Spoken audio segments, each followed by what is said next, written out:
Olha, o Banco Central vendeu mais de 1 bilhão, eu disse 1 bilhão de dólares em leilão extraordinário no mercado à vista depois da disparada da moeda norte-americana. Hoje, inclusive, o dólar chegou a R$ 6,19, agora opera em 6,13. E para a gente saber mais como funciona essa medida, vamos explicar então com o professor doutor em economia, o Hugo Garbi. Hugo, boa tarde para você, seja sempre muito bem-vindo. Veja bem, o Banco Central fez essa venda, um valor muito expressivo, e mesmo assim o dólar chegou ali quase 6,20, neste momento 6,13. O que está acontecendo, hein? Boa tarde mais uma vez. Boa tarde a todos, obrigado mais uma vez pelo convite. Olha, a gente vem passando por uma situação diferente no Brasil em termos econômicos, né? Como a gente sabe, né, eu costumo dizer nas minhas entrevistas, nas minhas aulas, que a economia também é uma ciência da confiança, né?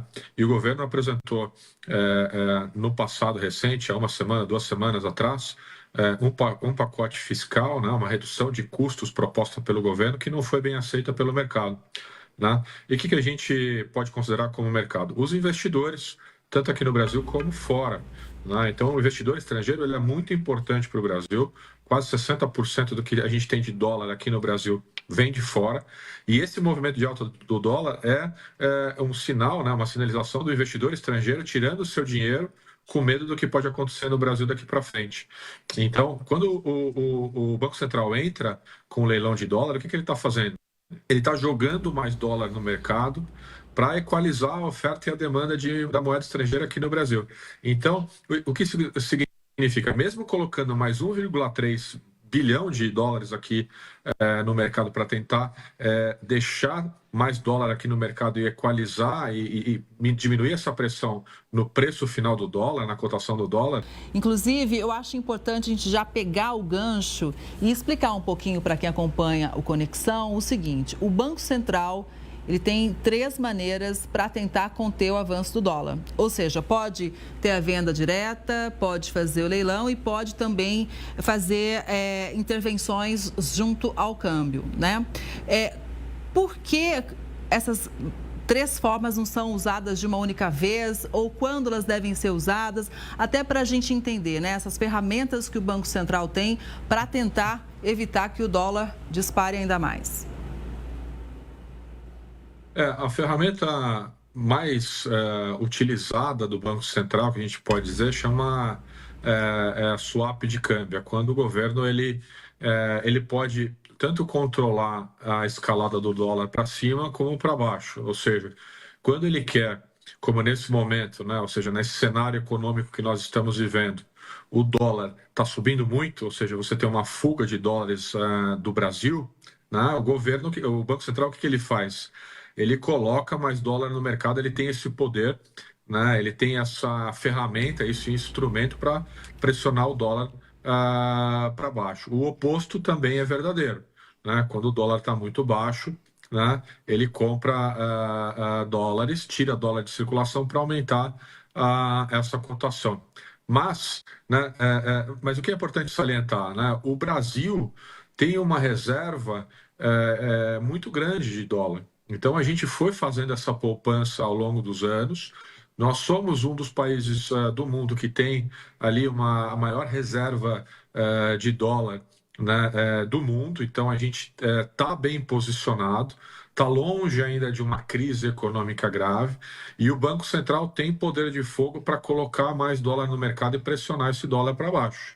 R$ 6 é uma cotação ali perigosa. Começa a encarecer alimentos, começa a encarecer eletrodoméstico, que depende de peça importada, começa a encarecer preço de carro, que já é muito caro no Brasil. O custo de vida da população vai ficando mais caro, né, com o preço do dólar lá em cima. Exatamente. Neste momento, R$ 6,12, cotação do dólar. A gente está acompanhando tudo aqui em tempo real. Então, quer dizer o seguinte, juros mais altos, como a gente falou agora há pouco, e com esse dólar também nas alturas, vai indo, vai freando muito a economia. Então, a gente não pode deixar de fazer a roda girar também, né? De fato, os juros altos ele é um problema sério para a economia, porque você trava a economia, né? Imagina uma pessoa que tem o sonho de comprar a casa própria, vai financiar 15% ao ano, é muito caro, então deixa o plano para depois. E aí a construtora que ia vender o apartamento acaba não vendendo apartamento, né? Não vendeu o apartamento, tem que demitir pessoas porque a empresa não está indo bem. E imagina esse efeito multiplicador para várias indústrias. Vai comprar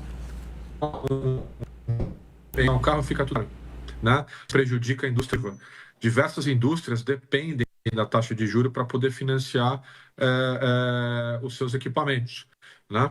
E aí, com juros mais altos, a economia tende a desacelerar, né? Mas o problema, nós temos um problema de taxa de juros alta no Brasil, mas eu diria que mais do que a taxa de juros é o problema da confiança.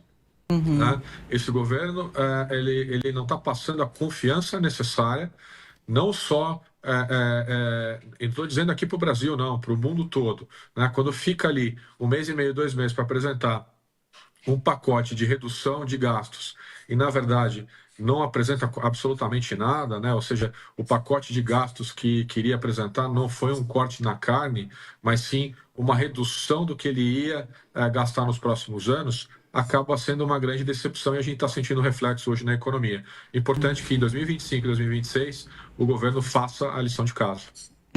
E o Congresso também sempre exigindo ali as emendas parlamentares, que vai também um bom recurso, e tudo é gasto do governo, tudo é gasto público, vamos dizer assim, né?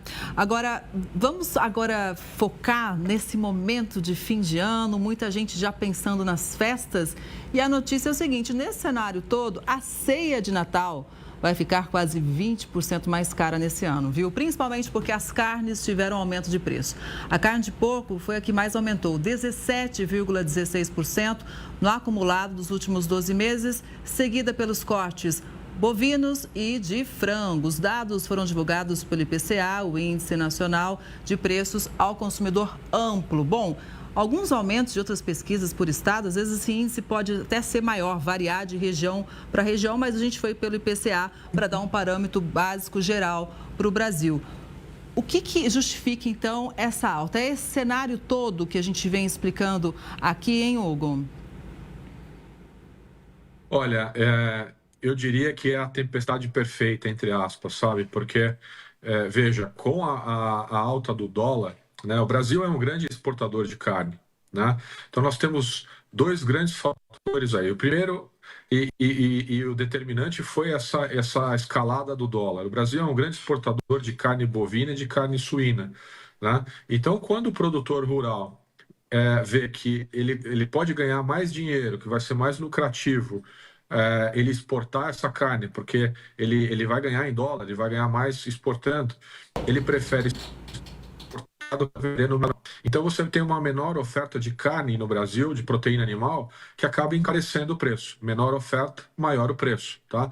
Então esse é um fator que acabou sendo um reflexo dessa alta do dólar e vai deixar a ceia de Natal mais cara. O outro reflexo já é um reflexo que a gente vem sentindo nos últimos meses, que é a ração. A ração animal, ela tem um componente importante ali que é importado. Então, você tem um custo maior da ração animal por causa do dólar mais alto, né? E esse custo ele é repassado para o consumidor final.